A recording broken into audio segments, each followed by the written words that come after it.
ఎలగనమోని అంజయ్య యాదవ్ అని నేను శాసనసభ సభ్యునిగా ఎన్నికైనందున శాసనం ద్వారా నిర్మితమైన భారత రాజ్యాంగం పట్ల నిజమైన విశ్వాసము విధేయత చూపుతానని భారతదేశ సార్వభౌమాధికారాన్ని సమగ్రతను కాపాడుతానని నేను స్వీకరించబోయే కర్తవ్యాన్ని శ్రద్ధాశక్తులతో నిర్వహిస్తానని పవిత్ర హృదయంతో ప్రతిజ్ఞ చేస్తున్నాను.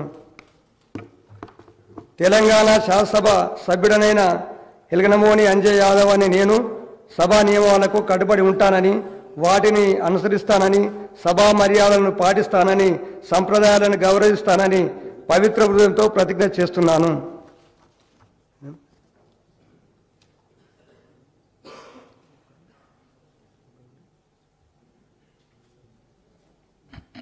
శ్రీ అరికపూడి గాంధీ.